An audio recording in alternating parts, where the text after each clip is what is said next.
नमस्कार, आप लोगों का फिलैंथ्रोपिस्ट यूट्यूब चैनल पर स्वागत है।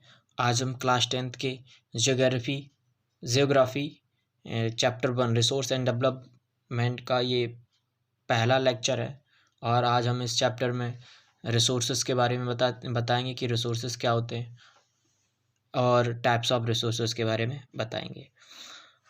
अगर आपको ये वीडियो अच्छी लगती है तो शेयर और हमारे यूट्यूब चैनल को सब्सक्राइब करें, लाइक करें और कमेंट करके बताएं अगर कुछ समझ में नहीं आया हो तो। ठीक है, और वैसे भी कर सकते हैं कमेंट आप। ठीक है, तो शुरुआत करते हैं। रिसोर्स का मतलब होता है हिंदी में स्रोत। ये डेफिनेशन क्या है, बेसिक डेफिनेशन इसकी रिसोर्सेज क्या है ज्योग्राफी में, तो कहते हैं everything available in our environment. जो कुछ भी हमारे इन्वायरमेंट में, हमारे वातावरण में उपस्थित है, अवेलेबल है, दैट कैन बी यूज्ड। उस जो कुछ भी हमें इन्वायरमेंट में मिल रहा है जिसका हम यूज़ करें और उससे हमारी ज़रूरतों को पूरा किया जा सके, सेटिस्फाइड किया जा सके, हमारी नीडों को, ज़रूरतों को पूरा किया जा सके। Which is technology accessible, economically feasible and culturally acceptables can be termed as resources। जो कुछ भी हमारे इन्वायरमेंट में मिलता है और उसका हम यूज़ करते हैं अपनी ज़रूरतों को पूरा करने के लिए, वो चीज़ें या तो टेक्नोलॉजिकली उसको लिया जा रहा होगा एक्सेसिबल। अभी मैं बता रहा हूँ एक्सेसिबल का मतलब क्या होता है। एक्सेसिबल का मतलब होता है सुलभ, ऐसी टेक्नोलॉजी जिससे आसानी से प्राप्त किया जा सके। मतलब कि एक्सेसिबल का मतलब होता है सुलभ, और इंग्लिश में इसको अगर हम एक्सेसिबल का मतलब बताएं, पॉसिबल टू रीच, हमें जहाँ पहुँचना या प्रवेश करना संभव हो, आसानी हो, ऐसी टेक्नोलॉजी जिससे हम किसी रिसोर्सेज को ईजिली प्राप्त कर लें। इकोनॉमिकली फीजेबल, इससे फीजेबल का मतलब होता है जिसे किया जा सके, पैसे के लिए। इकोनॉमिकली मतलब पैसे के लिए कोई भी रिसोर्स किया जा सके। ज़्यादातर इकोनॉमिकली के लिए, पैसे के लिए हम लोग रिसोर्स को लेते हैं और यूज़ करते हैं। एंड कल्चरली एक्सेप्टेबल्स, कल्चरली एक्सेप्टेबल का मतलब है जिसे माना जा सके, ईजिली हम लोग उसको एक्सेप्ट कर लें कि हाँ ये रिसोर्स हमारे काम का है कि नहीं है, तो उसी को हम लोग रिसोर्स टर्म देते हैं, स्रोत टर्म देते हैं। अब बात आती है टाइप ऑफ रिसोर्स, कितने तरीके के रिसोर्सेस हैं। On the basis of origin की बेसिस पे जो रिसोर्स हैं वो दो तरीके के हैं। पहला biotic resource and abiotic resource. पहला है बायोटिक रिसोर्स और दूसरा है एबायोटिक रिसोर्स। अब ये बायोटिक रिसोर्स क्या होते हैं, कहते हैं these resources are obtained from biosphere and have life, that is human beings, live stock, flora and fauna, fisheries ETC।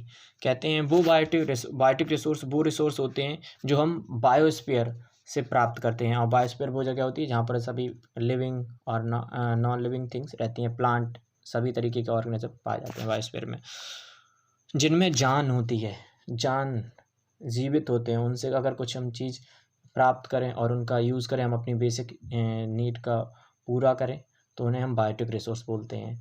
जैसे लाइव स्टॉक में क्या होता है, लाइव स्टॉक में जैसे हम लोग ये मुर्गी पालन करते हैं, भेड़ पालन, एपीकल्चर, ये जो मधुमक्खी पालते हैं, और ये डेयरी फार्म वगैरह हैं। ठीक है, बहुत से इन्हीं को सब हम लोग लाइव स्टॉक बोलते हैं, जहाँ पर एनिमल्स को पाला जाता है और उनसे कुछ ना कुछ रिसोर्स लिए जाते हैं। जैसे मुर्गी अंडे देती है तो वो उससे हम लोग अंडे का यूज़ करते हैं, मार्केट में सप्लाई करते हैं और अपनी ज़रूरतों को पूरा करते हैं। फ्लोरा और फौना में फ्लोरा का मतलब होता है पेड़ पौधे और फौना का मतलब एनिमल्स। अब फ्लोरा से हम लोग क्या लेंगे, फ्लोरा से हम लोग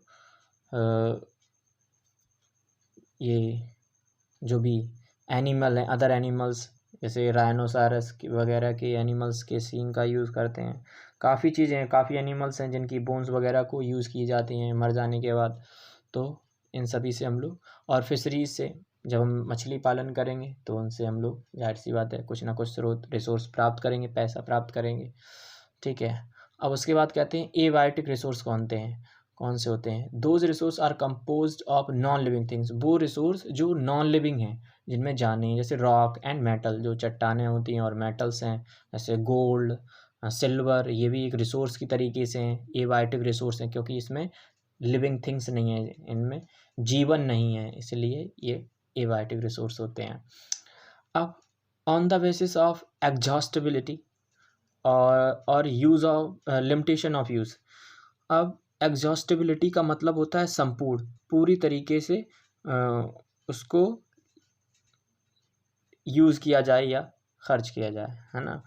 तो कहते हैं कि अब ये एग्जॉस्टिबिलिटी का मतलब होता है संपूर्ण, पूर्ण तरीके से, ठीक है। इंक्लूड एवरीथिंग, सब कुछ उसमें आ जाएगा। जैसे अब ये एग्जॉस्टिबिलिटी के आधार पर दो तरीके के होते हैं रिसोर्सेज, रिन्यूएबल और नॉन रिन्यूएबल रिसोर्सेज। तो रिन्यूएबल रिसोर्सेज कौन से होते हैं? रिन्यूएबल रिसोर्स का मतलब होता है, रिन्यूएबल का मतलब होता है use about source of energy that will exist. वो रिसोर्सेज जिनको हम लोग, जो अनलिमिटेड हों, जैसे मान लो ये अनलिमिटेड जो भी होते हैं जिनका हम दोबारा से यूज़ कर सकें, वही रिन्यूएबल सोर्स होते हैं। जिनका हम दोबारा से यूज़ कर लें उन्हीं को हम रिन्यूएबल रिसोर्स बोलते हैं। The resource which can be renewed और रिप्रोड्यूस, दोबारा से उसको जनरेट कर लिया जाए, एक बार खर्च कर लो उसके बाद फिर से, तो रिन्यूड और reproduce by applying physical chemical और mechanical process are known as renewable और रिप्लेसेबल। ठीक है, replaceable resources. Example energy, solar energy, wind energy, forest, water, wildlife. ये देखो सोलर एनर्जी से हम लोग सनलाइट जो होती है उससे हम लोग इलेक्ट्रिकल एनर्जी में कन्वर्ट करते हैं, उसको बिजली में कन्वर्ट करते हैं, और बिजली से फिर वो इलेक्ट्रिकल एनर्जी, फिर साउंड एनर्जी, जो कुछ भी यूज़ कर रहे हो तो उसका दोबारा से दोबारा यूज़ होता जा रहा है। वैसे फॉरेस्ट का भी है, वाटर का भी है। वाटर का तो हम लोग पीने के लिए भी यूज़ करते हैं और इलेक्ट्रिसिटी भी बनाते हैं, तो दो बार यूज़ हो जाता है।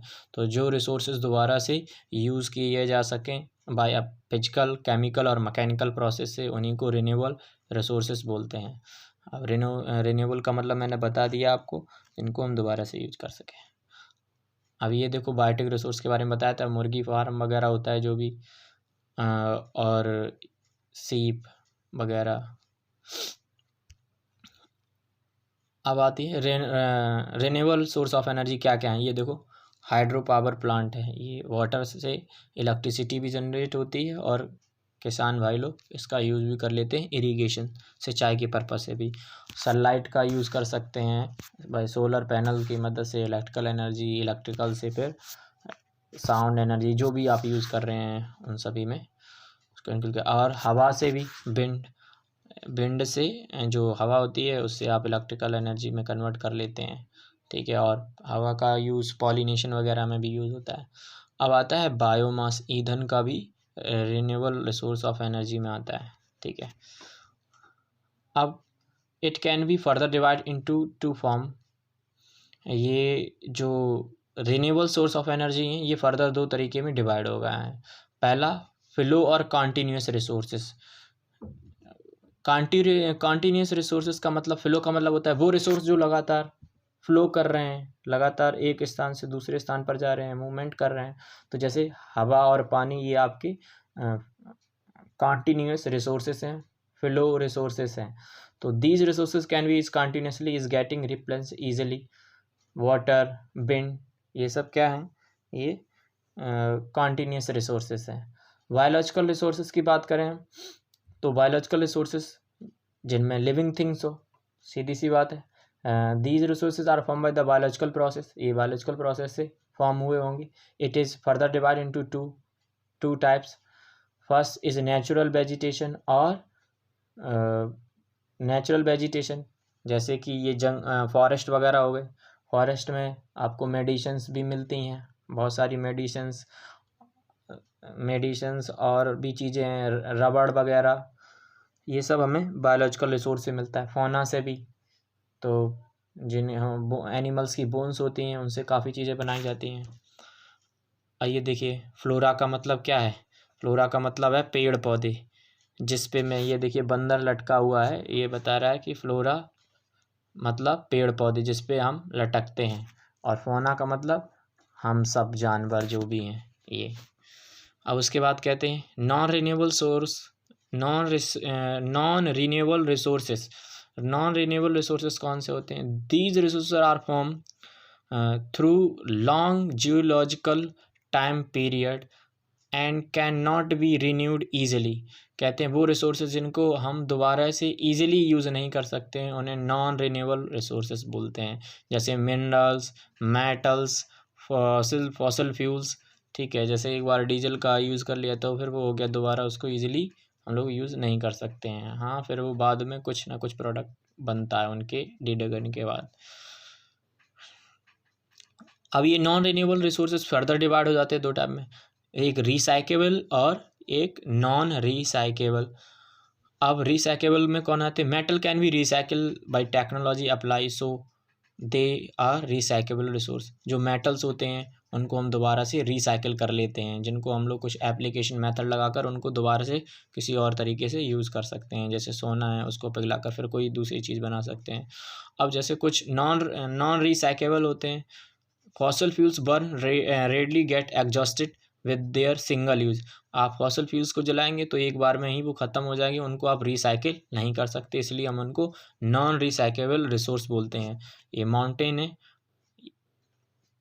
इसमें ही फॉसल फ्यूल्स वगैरह मिलेंगे, आपको मेटल्स मिलेंगे. ठीक है, अगर आपको ये वीडियो अच्छी लगी हो तो आप इस हमारे फैलेंथ्रोपिस्ट यूट्यूब चैनल पर सब्सक्राइब करें और लोगों को शेयर करें. Thank you and have a nice day. Bye bye.